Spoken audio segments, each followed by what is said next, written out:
فاسألوا أهل الذكر إن كنتم لا تعلمون.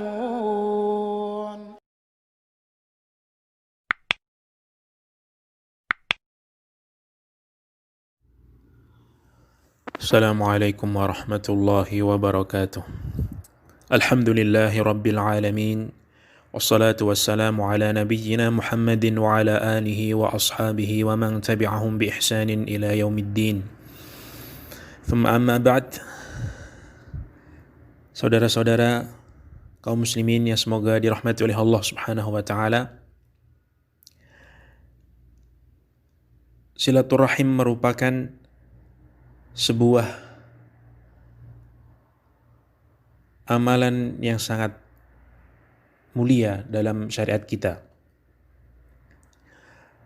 Karena sudah dimaklumi bersama bahwasanya memutus hubungan silaturahim ini diancam oleh Allah Subhanahu wa taala dan juga oleh Rasulullah sallallahu alaihi wasallam. Para ulama menjelaskan bahwasanya rahim atau hubungan rahim yang itu wajib untuk kita jaga, wajib kita pelihara hubungannya, itu adalah sebagaimana sebagian pendapat para ulama adalah rahim yang berhubungan dengan mahramiyah, yang artinya kalau hubungan satu orang dengan satu orang yang lainnya yang itu masih keluarga, itu jikalau salah satunya itu perempuan maka tidak boleh menikah. Maka itulah rahim yang harus kita jaga hubungan kita dengannya.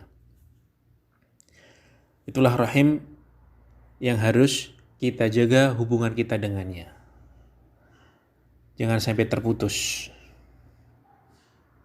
Kita harus menjalin silaturahim dengannya. Jadi sebagian para ulama berpendapat bahwasanya rahim yang harus kita jaga, kita pelihara hubungan kita dengannya adalah rahim mahramiyah, yaitu orang yang dengan kita jikalau dia perempuan atau kita yang perempuan itu tidak boleh menikah dengannya. Ini berdasarkan hadis Nabi SAW yang mengharamkan seseorang untuk menikahi seorang perempuan dan sekaligus bibinya, baik dari jalur ayahnya ataupun bibi dari jalur ibunya. Dan juga tidak boleh kita menikahi seorang perempuan dengan saudarinya. Ya. Jadi al-jam'u bainal ukhtain itu tidak boleh, menggabungkan antara dua saudari perempuan itu tidak boleh, dan juga tidak boleh pula kita menggabungkan seorang perempuan kita nikahi dan juga kita menikahi bibinya. Itu tidak boleh. Makanya berdasarkan ini para ulama mengambil kesimpulan bahwasanya rahim yang harus dijaga, yang harus kita pelihara adalah rahim mahramiyah. Rahim mahramiyah, yaitu seseorang yang jikalau dia itu perempuan atau kitanya yang perempuan itu tidak boleh menikah dengannya. Berdasarkan ayat yang melarang kita mengumpulkan dua saudari dan juga hadis yang melarang kita tidak boleh menikahi seorang perempuan dengan bibinya.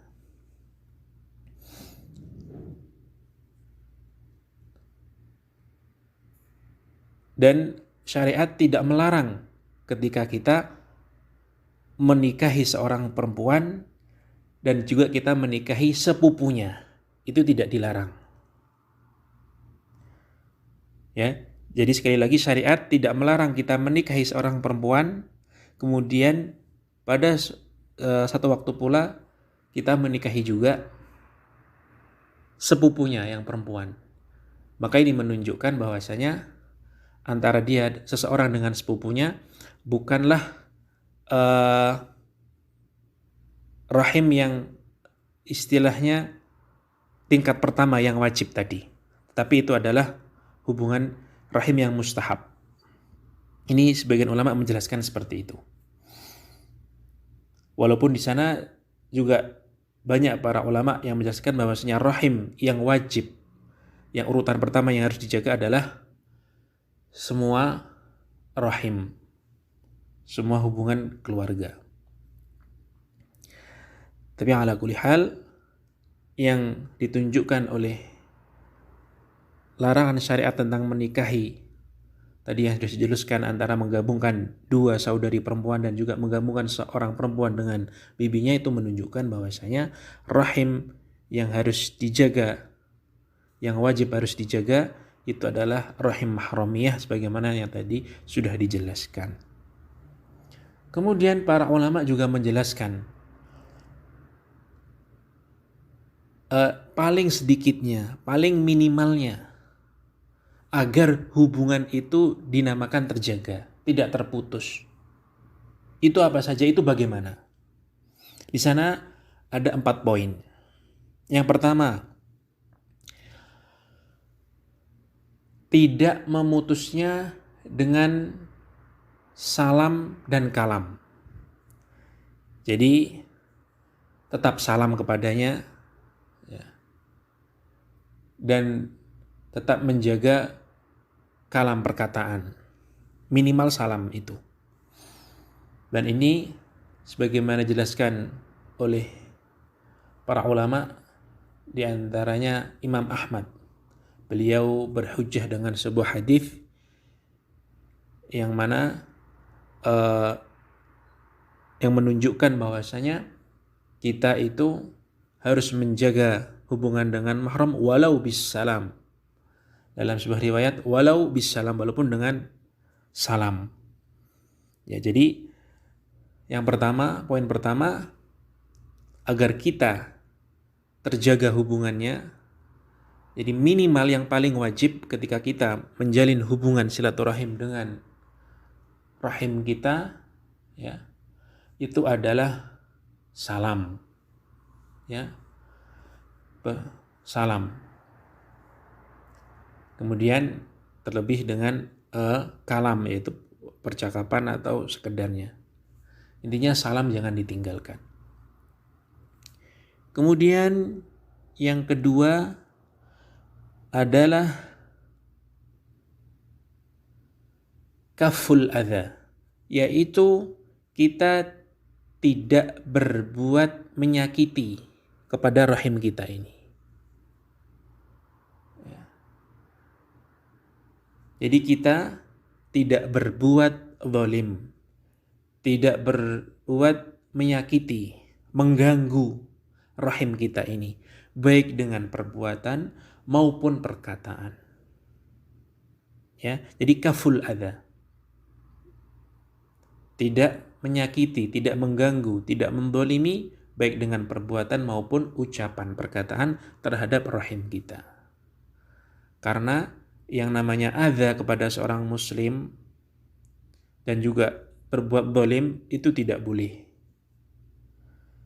Tentunya terlebih kepada rahim, orang yang memiliki hubungan darah yang tadi sudah jelaskan apa rahim yang perlu disambung itu, maka tentunya kita lebih untuk menjauhinya agar supaya hubungan rahim kita ini tetap ada, tetap erat.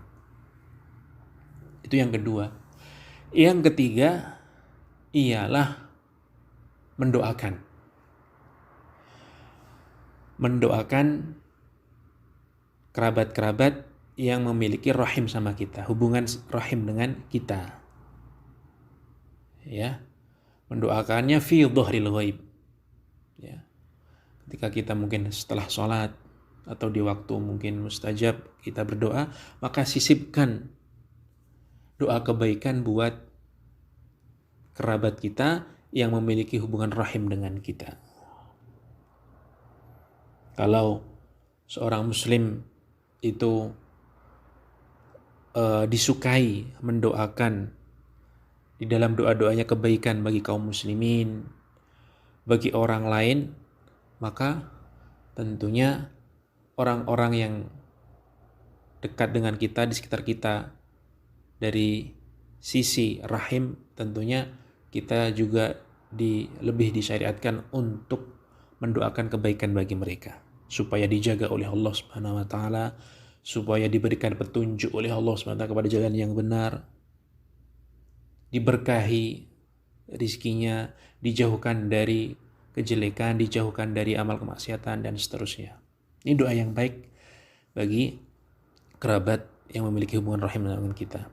Kemudian yang keempat, poin terakhir adalah agar kita menjaga hubungan kita dengan rahim kita, ialah sebagaimana disebutkan sebagian para ulama, yaitu nafkah ketika menjadi wajib.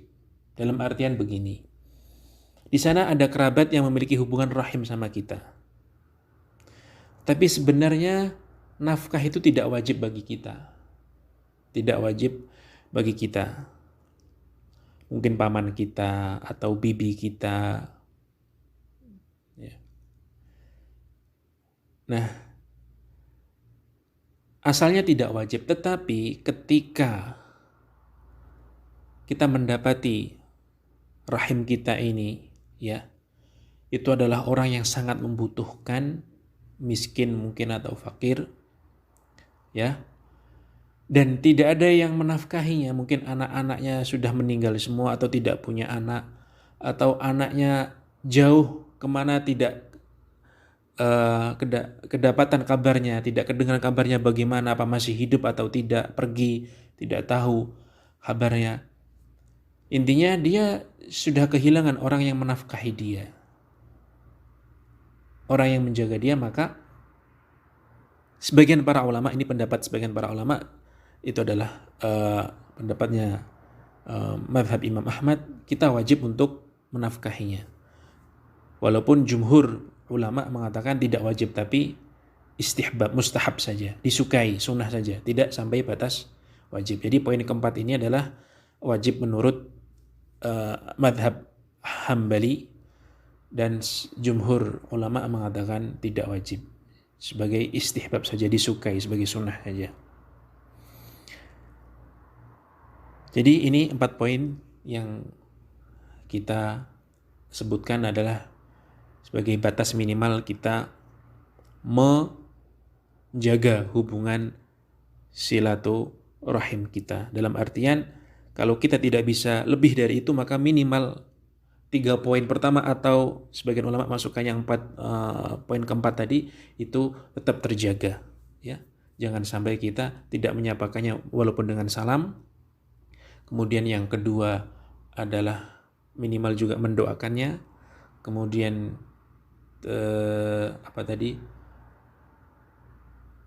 dan juga tidak boleh menzaliminya, tidak boleh mengganggunya, menyakitinya dengan perbuatan atau ucapan. Kemudian yang terakhir itu adalah pendapat sebagian ulama, wajib menafkahi ketika memang sudah wajib. Yang awalnya tidak wajib, seperti tadi sudah dicontohkan, kemudian ada keadaan tertentu yang menjadi wajib, maka wajib menafkahi. Itu sebagian pendapat para ulama, yaitu pendapatnya Hambali atau Hanabilah, dan jumhur ulama mengatakan tidak wajib, adalah mustahab. Semoga Allah Subhanahu wa taala menjadikan kita orang-orang yang benar-benar menjaga hubungan kita dengan rahim kita. Orang-orang yang menegakkan silaturahim, yang menjalin hubungan silaturahim dengan orang-orang yang memiliki hubungan darah kerabat dengan kita. Semoga yang sedikit ini bermanfaat. Subhanakallahumma bihamdika asyhadu an la ilaha illa anta astaghfiruka wa atubu ilaik. Wa sallallahu ala nabiyyina Muhammad wa ala alihi wa sahbihi ajma'in. Walhamdulillahi rabbil alamin.